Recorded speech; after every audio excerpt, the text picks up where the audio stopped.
Salam dalam kasih Kristus, kembali menyapa dan menjumpai sahabat Rehat melalui Renungan Harian Toraya, edisi Sabtu 15 Juli 2023. Mari dengan penuh rasa syukur, kita kembali berelasi dengan Allah kita, dan yang pasti bahwa firman Tuhan senantiasa ada untuk menjadi bahagian kita.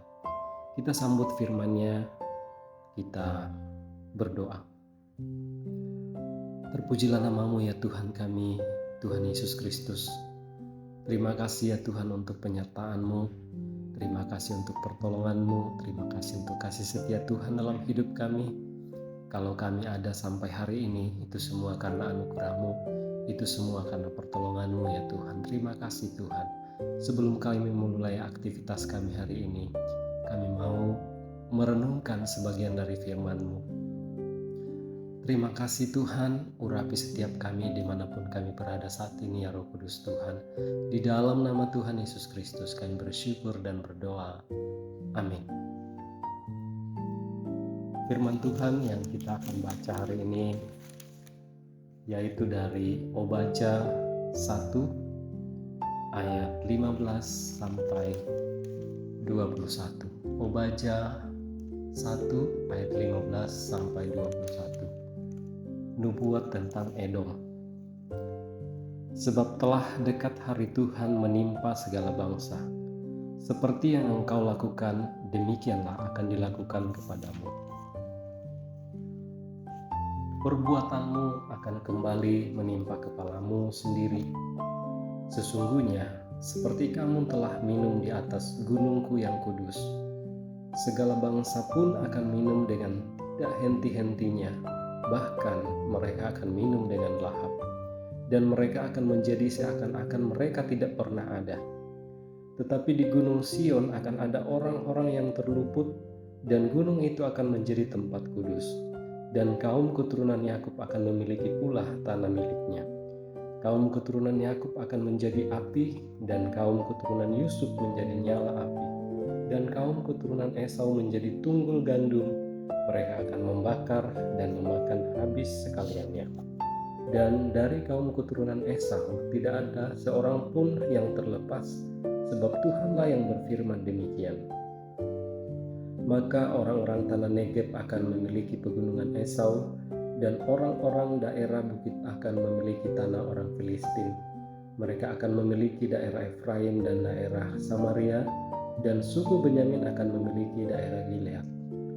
Orang-orang Israel yang diangkut ke dalam pembuangan akan memiliki tanah orang Kanaan sampai ke Sarfat, dan orang-orang Yerusalem yang diangkut ke dalam pembuangan yang ada di Separat akan memiliki kota-kota di tanah Negeb. Penyelamat-penyelamat akan naik ke atas gunung Sion untuk menghukumkan pegunungan Esau, maka Tuhanlah yang akan mempunyai kerajaan itu. Demikian firman Tuhan.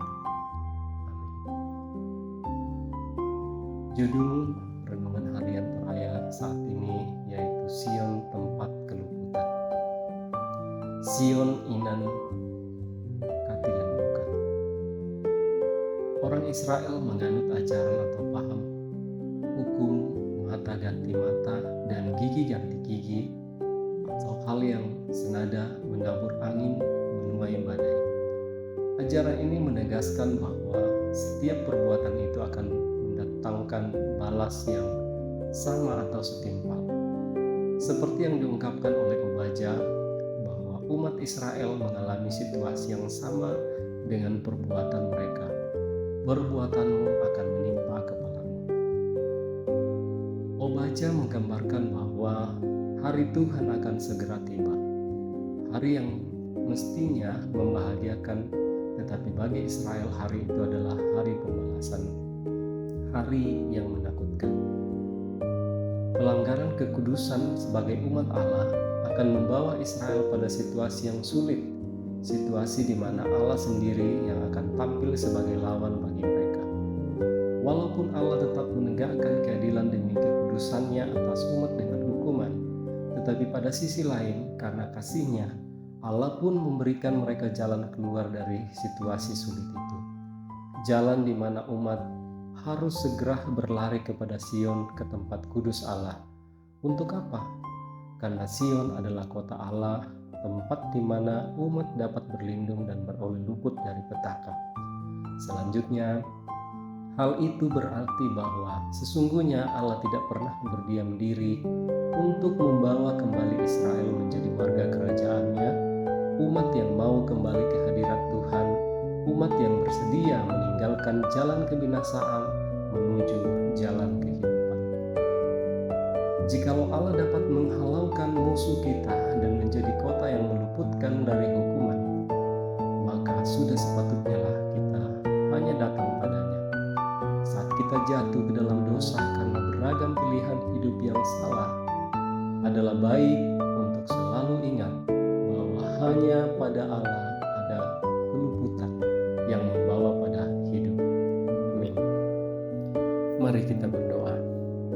Tuhan, Engkaulah yang boleh meluputkan kami dari segala dosa-dosa kami ya Tuhan. Terima kasih Tuhan atas pengampunan yang Tuhan anugerahkan kepada kami. Dan biarlah kiranya hari lepas hari Tuhan, kami senantiasa ya Tuhan mengingat nama-Mu, dan biarlah kiranya Tuhan yang menuntun kami. Tuhan, kami berdoa ya Tuhan buat segenap jemaat-Mu Tuhan di jemaat Tangerang, dimanapun berada, biarlah kiranya Tuhan yang senantiasa juga menuntun, menyertai baik dalam tugas pekerjaan, dalam keluarga, dalam pelayanan Tuhan. Tuhan kiranya sertai setiap kami. Terima kasih Tuhan, terima kasih. Kami berdoa ya Tuhan Yesus Kristus buat seluruh keluarga besar kami dimanapun mereka berada. Tuhan Engkau sertai, Tuhan Engkau tuntun, dan kiranya Tuhan memberi kekuatan kepada kami untuk menjalani hidup yang masih Engkau anugerahkan kepada kami. Terima kasih Tuhan Yesus, terima kasih. Kami serahkan seluruh hidup dan kehidupan kami ke dalam tangan pengasihan-Mu. Bangsa dan negara kami juga kiranya ada dalam naungan kuasa penyertaan Tuhan. Berkati setiap orang yang kami jumpai hari ini ya Bapa. Biarlah kiranya Tuhan kami senantiasa melangkah di jalan yang Tuhan kehendaki. Dan sekali lagi Tuhan, tuntun langkah hidup kami, sertai langkah hidup kami. Terima kasih Tuhan Yesus, terima kasih. Ampunkan salah dan dosa kami.